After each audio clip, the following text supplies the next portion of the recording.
Waktunya 5 menit, dimulai dari sekarang. Selamat pagi, perkenalkan saya Alinda Anggraini, mewakili kelompok 43, akan mempresentasikan ide kami, yaitu Mr. Meti.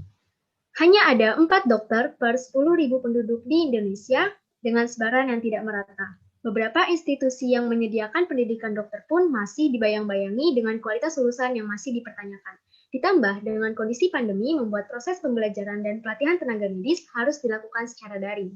Terdapat lebih dari 50.000 mahasiswa kedokteran di Indonesia mengalami kendala dalam proses belajar dan praktikum secara daring.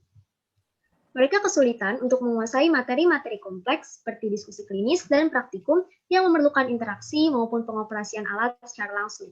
Di sisi lain, baik pandemi maupun tidak, kedepannya sistem pembelajaran jarak jauh ini tidak dapat dihindarkan lagi.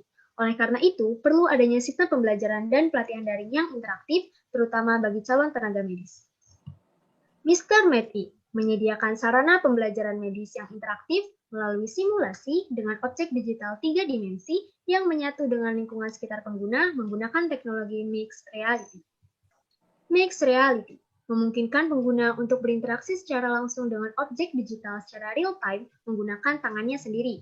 Sementara virtual reality memiliki isu keamanan dan kelelahan bagi pengguna, permasalahan pada augmented reality adalah kurangnya interaksi. Maka, Mixed Reality hadir dengan pengalaman interaksi yang realistis dengan tingkat risiko isu keamanan yang rendah.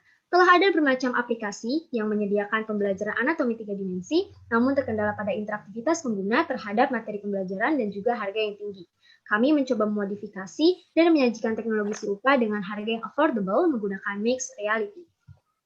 Pada Mr. Meti, kami memasang smartphone pada headset yang dapat menangkap kondisi lingkungan sekitar, menambahkan objek-objek virtual, dan menangkap gerakan tangan dari pengguna yang dapat mengubah kondisi dari objek virtual tadi.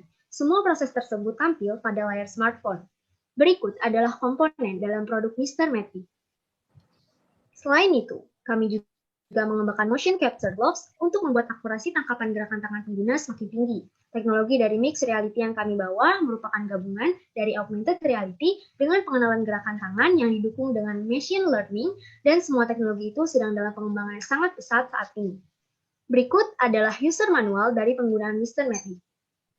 Pertama-tama, user harus melakukan instalasi dan registrasi pada smartphone, kemudian smartphone dihubungkan dengan headset, selanjutnya user melakukan sinkronisasi pada gloves. Gloves bertujuan agar pengguna bisa berinteraksi secara langsung dengan objek virtual.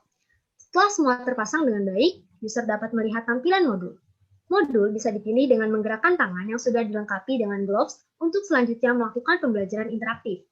Pada tahap pengembangan awal, modul yang tersedia difokuskan pada materi anatomi dan fisiologi yang di dalamnya terdapat berbagai macam sistem organ seperti sistem skeletal, sistem endokrin, dan lain-lain. Pada akhir pembelajaran atau tutorial dalam setiap sistem, terdapat assessment sebagai penilaian kompetensi. Kami menjangkau calon pengguna Mr. Meti secara B2C dengan calon customer melalui berbagai channel, seperti kemahasiswaan fakultas, organisasi mahasiswa, social media, dan online marketplace, dengan paket penjualan sebagai berikut.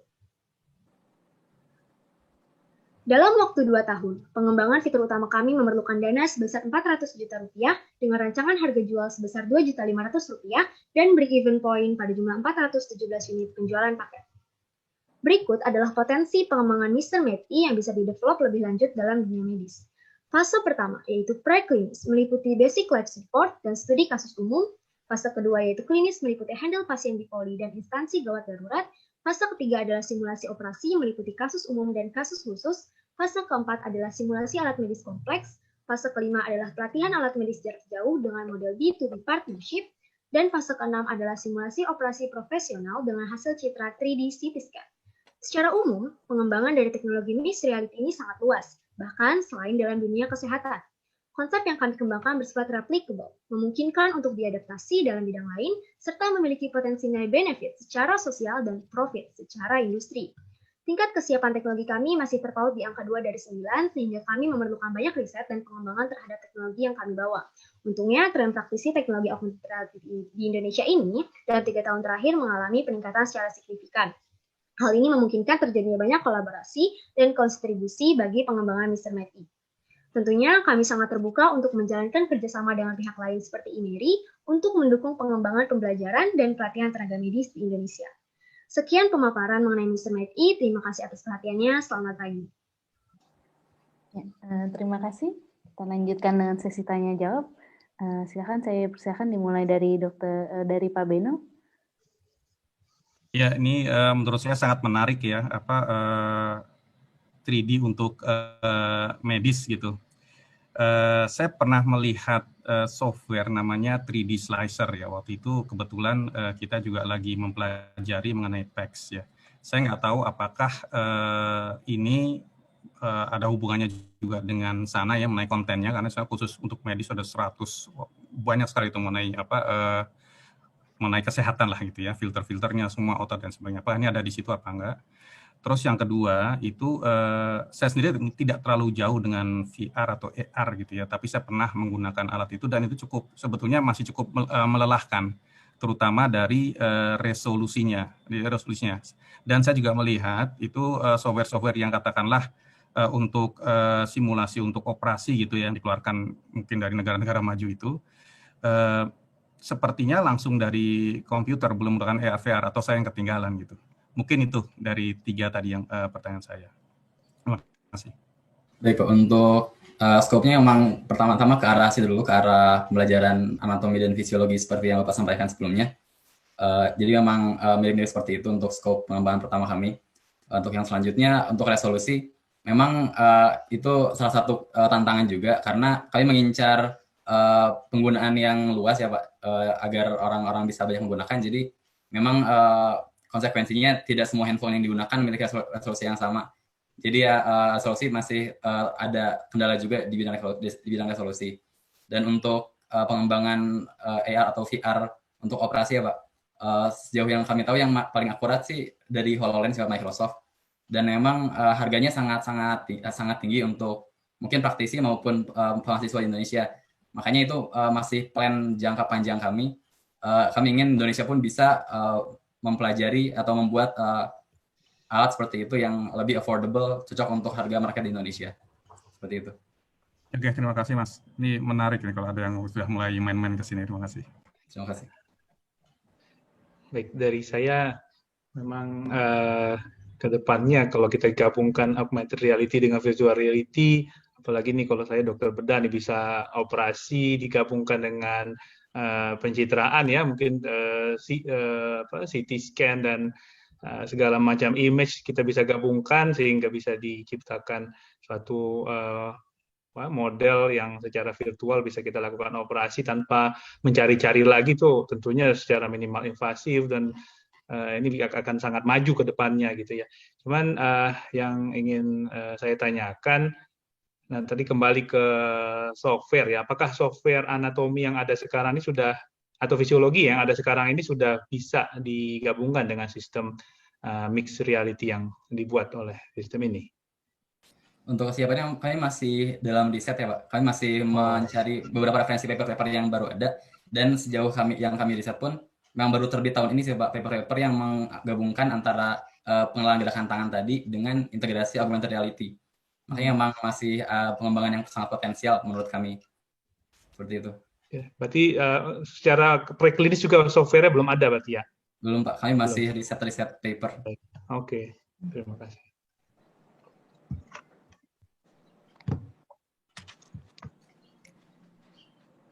Ya, saya sedikit menanyakan karena ini sangat bagus sekali sebetulnya kalau ke depannya Indonesia bisa seperti ini. Jadi tidak tergantung sekali pada pembelajaran yang model-model dari luar negeri. Namun mungkin kendala yang tadi ya mengenai hardware dan software. Nah, apakah hardware dan softwarenya itu akan didevelop oleh teman-teman dari Erlangga ini, atau sebetulnya hanya menggabungkan dari software-software yang sudah ada terkait dari masing-masing aplikasi, kemudian mengimplementasikannya kepada 3D. Nah, jadi nanti yang dijual sebenarnya apanya, kira-kira begitu. Untuk pengembangan hardware-nya kami berniat untuk partnership dengan developer atau manufakturer HP di Indonesia, seperti misalnya Advan atau yang lokal yang lain, agar ya Indonesia pun punya perangkat sendiri. Seperti itu. Untuk software-nya sendiri, kami ingin mengembangkan dari mockup yang sudah ada, karena sudah banyak sebenarnya resources atau pilihan pengembangan software anatomi 3D ya. Cuman mungkin berbeda di spesifikasi yang kami butuhkan, seperti untuk fitur assessment maupun untuk fitur komplikasi yang tersedia. Jadi kami ingin mengembangkan memodifikasi software yang ada untuk menjadi software kami sendiri. Untuk hardware-nya kami ingin berpartnership dengan manufacturer HP Indonesia. Apakah sudah mempunyai target-target modifikasi yang akan dicapai? Waktu tanya jawab habis, silahkan untuk closing statement dari juri. Ya, saya rasa nih, silakan Pak Beno. Baik, ini memang maaf ini saya sejak dulu ya kami ya itu sangat tertarik dengan teknologi seperti ini ya, AR, VR mungkin juga yang digabungkan dengan kedokteran, kemudian 3D yang kita juga pernah pelajari juga 3D slicer. Cuma memang agak sulit untuk mencari siapa-siapa saja sudah mulai menginisiasi inovasi atau development atau riset di sini. Jadi terlepas dari tadi masih teknologi readiness level yang masih di 2, itu paling tidak secara pribadi saya sangat mengapresiasi itu dengan ada kegiatan ini, dan mudah-mudahan juga ini bisa berkembang atau dikembangkan terus, dan ini juga saya pikir punya insya Allah itu punya impact yang cukup bagus gitu ke dunia kedokteran kita. Mungkin itu tanggapan dari saya. Mungkin kalau ada tambahan silakan. Setuju dengan Pak Beno. Ya, setuju sekali. Saya setuju untuk dikembangkan. Terima kasih. Selanjutnya saya akan undang tim 54 dengan judul inovasi